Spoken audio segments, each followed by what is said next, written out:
శివుడు ఎవరో చెప్పడం చాలా కష్టం, ఎందుకంటే అతని కథ చాలా అద్భుతమైనది. శివుని పుట్టుక చాలా ప్రత్యేకమైనది. శివుడు పుట్టినప్పుడు భగవంతుడు బ్రహ్మ, విష్ణు, శివుడు అందరూ కలిసి ఉన్నారు. అందరికీ తెలుసు, బ్రహ్మ సృష్టికర్త, విష్ణు సంరక్షకుడు, శివుడు వినాశకుడు. అయితే శివుడు ఎలా పుట్టాడో తెలుసా? మొదట సముద్రం మధ్యలో ఒక పెద్ద ప్రళయం ఏర్పడింది. అంతా కలవరంగా ఉండగా బ్రహ్మదేవుడు ఆ సముద్రం మధ్యలో ఉన్న హలాహల అనే విషాన్ని చూసి భయపడిపోయాడు. అది దేవతలకు కూడా భయం కలిగించే విషం. అయితే శివుడు ఏమాత్రం భయపడకుండా ఆ విషాన్ని తన కణికిలో పోషించి అందరికి రక్షణ కలిగించాడు. హలాహల విషాన్ని ఆ గోశాలను తలపై వేసుకుని శివుడు అన్ని దేవతలను, ప్రపంచాన్ని రక్షించాడు. అప్పుడు బ్రహ్మదేవుడు శివుని అద్భుతమైన రూపంలో చూసి అతనికి మహాదేవుని అనే నామం ఇచ్చాడు.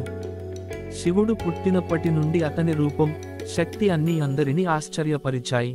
మణికంఠుడిగా, గంగాధారుడిగా, నంది వాహనంగా, దహక బిళ్ళలు ధరించి శివుడు ప్రపంచాన్ని అద్భుతంగా సాగిస్తాడు.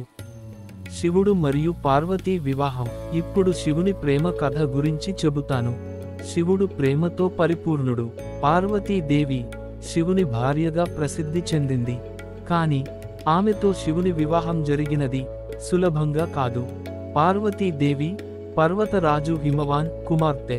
చిన్నప్పటి నుంచి ఆమె శివుని గురించి ఎంతో ఆరాధన చేస్తూ శివుని కనుగొనడానికి తపస్సు చేసుకుంటోంది. ప్రారంభంలో శివుడు పార్వతీని చూసి ఆమెకు విరక్తి చూపించాడు. శివుడు తన అజ్ఞానం మరియు ఘనతలో ఉండి ఆమె ప్రేమను స్వీకరించలేకపోయాడు. కానీ పార్వతీ తన ఆత్మనిర్భరతతో శివుని సేవలో తన జీవితాన్ని అంకితమిచ్చింది. పార్వతీ తన తపస్సులో శివుని పట్ల తన ప్రేమను నిరంతరం పెంచుతూ, దేవతలు కూడా ఆమె సహనాన్ని, భక్తిని చూస్తూ ఆశ్చర్యపోయారు.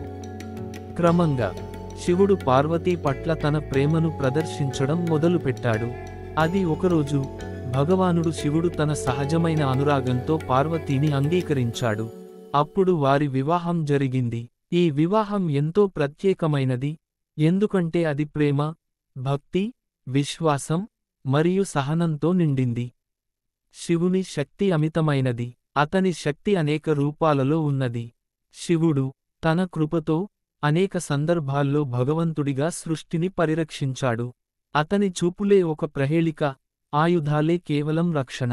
శివుడు ఆకాశానికి దశలవారీగా ప్రపంచాన్ని జ్ఞానం, ప్రేమతో నడిపించాడు.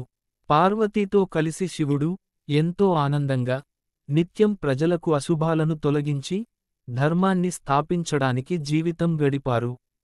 ఇలా శివుని కథ 3వ కాలంలో ఒక తపస్సు, శక్తి, ప్రేమతో నిండి ఉంది.